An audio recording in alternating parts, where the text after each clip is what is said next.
10 years ago, you thought making $100,000 a year would change your life. You imagined the bigger house, the better car, the vacations, the feeling of finally being financially secure. You looked at people making six figures and thought, they've made it. Then one day, you made it. Your salary crossed $100,000, then $120,000, maybe eventually $150,000, and something strange happened. You didn't feel rich. You didn't even feel particularly comfortable. In fact, you were still checking your bank account before making a large purchase, still worrying about unexpected bills, still waiting for the next paycheck, still wondering where all the money went.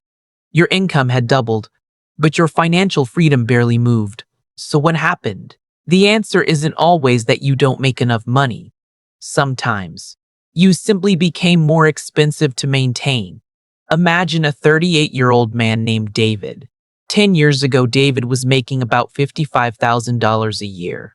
He lived in a small apartment. His car was old but reliable. He rarely ate at expensive restaurants. Vacations were simple. He didn't have many subscriptions. His furniture wasn't impressive. His clothes weren't expensive. And he wasn't investing thousands of dollars every month. But something interesting happened. David didn't feel broke. He wasn't wealthy, but he had breathing room. At the end of the month, there was usually something left. Then his career improved. At 31, he got a promotion. His salary went to $75,000. At 34, he changed companies. Now he was making $100,000. At 37, another promotion pushed him to $135,000. From the outside, David had won. He had done exactly what everyone told him to do. Work hard, build skills, get promoted, make more money, and yet, his financial life became more complicated with every raise. His apartment became a house. His old car became a new SUV. His simple vacations became expensive family trips. His grocery bill increased. His insurance increased. His subscriptions increased. His subscriptions increased. His monthly bills increased. And eventually, his lifestyle had quietly consumed almost every dollar of his higher income. David wasn't irresponsible. He was simply living what had gradually become his new normal. And that is where the trap begins. Nobody wakes up one morning and says, "Today I'm going to become financially trapped." It happens much more quietly. You get a raise, you celebrate, then you realize you can finally afford the apartment you've always wanted, so you move. A year later, your income increases again. Now the old car feels embarrassing. You upgrade. Then your friends start taking better vacations. You think, we work hard, we deserve one good trip, so you book it. Then comes the nicer furniture, the better phone, the upgraded television, the home renovation, the expensive gym, the delivery services, the streaming subscriptions, the restaurants, the weekend activities. None of these decisions seems outrageous. That's what makes lifestyle inflation so dangerous. It's rarely one giant mistake. It's hundreds of small decisions that slowly redefine what normal costs. Think about the difference between wanting something and becoming accustomed to having it. When you first start making more money, a $7 coffee might feel unnecessary. Then you buy it occasionally. Then every morning. Eventually, you stop thinking about it. The same thing about it. A $300 monthly car payment becomes normal. Then $600. Then $800. A $1,500, a $500 apartment becomes a $2,500 mortgage. Then a $3,500 mortgage. A $100 dinner feels expensive until your lifestyle includes several of them every month. The problem isn't that you bought something nice. The problem is that your brain is incredibly good at turning luxuries into necessities. And once something becomes normal, giving it up feels like losing something. That's why lifestyle inflation is so difficult to reverse. You're not just cutting expenses, you're changing your definition of what your life should look like. Now let's go back to David. His salary is $135,000. That sounds impressive. But his mortgage is large. His SUV has a monthly payment. His family has expenses. Insurance is expensive. Property taxes are expensive. His children have activities. There are repairs. There are subscriptions. There are dinners. There are vacations. There are birthdays. There are holidays. And there is always something. David earns more than he ever has. But he also has more obligations than he ever had. That's an important distinction. Income gives you possibilities. Commitments take those possibilities away. When David receives his paycheck, a large portion of it is already spoken for: mortgage, car, insurance, utilities, debt, childcare, subscriptions, everything else. Before he even decides what to do with his money, much of it has already disappeared. And that's why someone earning $135,000 can sometimes feel poorer than someone earning $70,000. Not because the $70,000 earner has more money, but because they may have more flexibility. This is the part nobody tells you about making more money. A raise can improve your life, or it can simply make your lifestyle more expensive. Imagine you receive a $20,000 raise. Most people immediately think about what the extra money can buy. Maybe a nicer car, a bigger house, more travel, better restaurants. But there's another option. You could let your lifestyle stay almost exactly where it is and keep a large portion of that raise.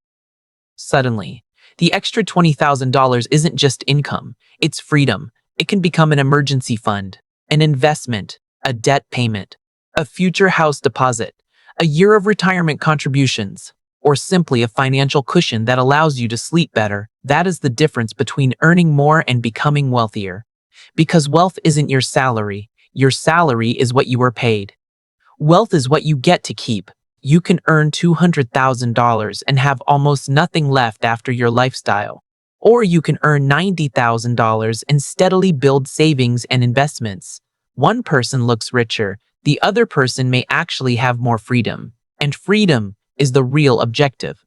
Not looking successful. Not driving the newest car. Not living in the most expensive neighborhood. Not proving to your friends that you've moved up. The real question is, how much of your income belongs to your future? There is another reason people with higher incomes can still feel broke: comparison. When your income increases, you don't compare yourself to the person you used to be. You compare yourself to people around you. When you made $55,000, a $70,000 salary looked impressive. When you make $100,000, $150,000 starts looking normal. Then you meet someone making $250,000. Suddenly, you don't feel rich anymore. You feel behind. This is one of the strangest things about money. There's almost always someone making more. Someone with a bigger house. Someone with a newer car. Someone taking better vacations. Someone sending their kids to more expensive schools. Someone who appears to have figured everything out.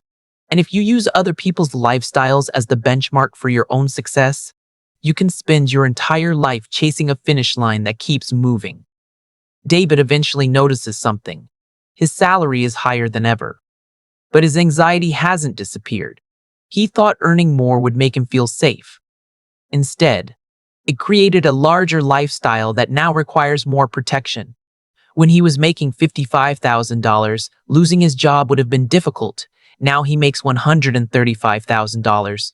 But losing his job might be even more frightening. Why? Because his monthly obligations are much larger. He doesn't just need income, he needs his current income. And that's an important difference. A high salary can create the illusion of security, while a high fixed cost lifestyle creates dependence. The bigger your monthly commitments become, the more you need your paycheck. This is why some people keep working long after they have enough.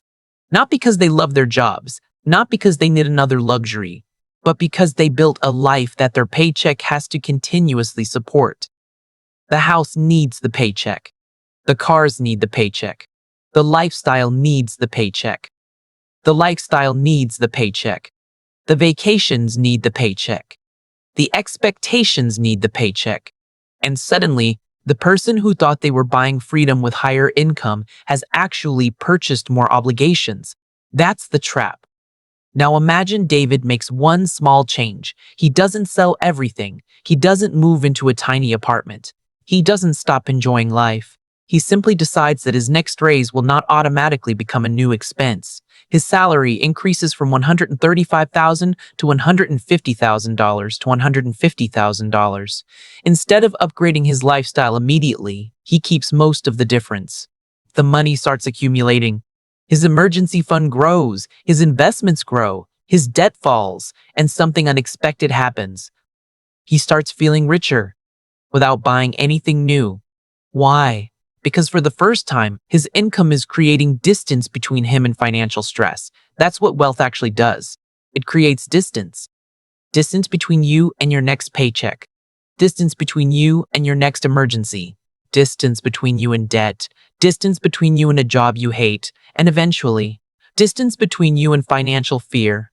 You don't need to become extremely frugal. You don't need to stop enjoying your money. That's not the lesson.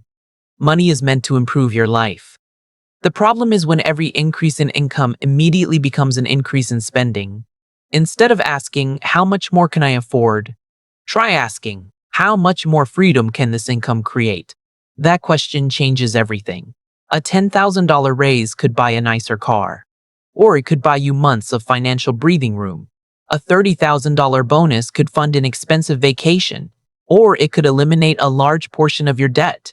A higher salary could justify a bigger house. Or it could allow you to become financially independent years earlier. There is no universally correct answer, but there is one dangerous habit: automatically spending every additional dollar you earn.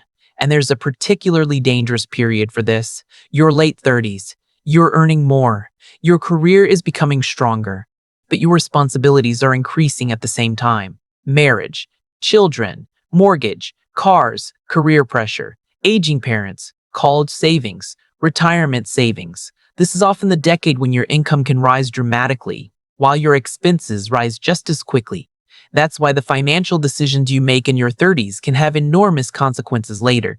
Not because you need to become wealthy overnight, but because you need to avoid becoming trapped by your own lifestyle. The goal isn't to look rich at 40. The goal is to have choices at 50. Imagine two people, both earn $150,000. Person A upgrades everything. Bigger house, luxury car, more expensive vacations, higher monthly obligations. Person B keeps a lifestyle that costs $90,000. They still travel. They still eat at restaurants. They still enjoy life, but they don't allow every raise to become another permanent expense. After several years, their lives can look completely different. Person A may have a more impressive lifestyle. Person B may have a more impressive balance sheet. And when something goes wrong, person B may have something even more valuable. Options. They can take a break, change jobs, move, help family, handle an emergency, take 6 months off, or simply say no. That is what money is supposed to buy. Not just things, options. So if you're making more money than ever, but somehow still feel broke, don't immediately assume you need another raise. Take a look at where the money is going. Look at your fixed expenses. Look at the commitments you cannot easily cancel. Look at the lifestyle upgrades that became permanent. Look at the things you once considered luxuries, but now believe you cannot live without. And then ask yourself one uncomfortable question. If my income stopped increasing tomorrow, would my lifestyle still be sustainable? If the answer is no, that's the warning sign. Because your financial future shouldn't depend on getting another raise every few years. At some point, your income needs to create freedom instead of creating new obligations. Maybe the goal isn't to make $200,000. Maybe the goal is to reach a point where $120,000 feels like enough. Maybe the goal isn't a bigger house. Maybe it's a house you can comfortably afford even during a difficult year. Maybe the goal isn't the newest car. Maybe it's owning a reliable car without needing to think about the payment every month. Maybe the goal isn't looking successful. Maybe it's being able to walk away from a bad situation without financial panic. That kind of wealth isn't always visible. Nobody sees it when you go to work. Nobody sees it when you sleep at night. Nobody knows how much freedom sits inside your bank account. But you feel it every day. And eventually, David realizes something that changes the way he thinks about money. He spent years believing that the next raise would make him feel rich. But the next raise never did. Because every time his income increased, his definition of enough moved with it. He wasn't running toward wealth. He was running after a lifestyle. And the lifestyle always moved faster. So he stopped asking, how much more can I make? And started asking, how much less do I need to feel free? That question was far more powerful. Because the moment you need less, you become harder to control. You don't need the perfect job. You don't need a perfect job. You don't need every bonus. You don't need every promotion. You don't need to impress anyone. You simply need enough money. So if you're 35, 38, or 40, and you're making more money than you ever have, but still feel like you're behind, don't automatically blame your income. Look at your lifestyle. Because you may not have an earning problem, you may have a keeping problem. Your salary increased, your spending increased, your expectations increased, but your freedom didn't. And that's the part worth changing. Because becoming wealthy isn't necessarily about earning a massive salary.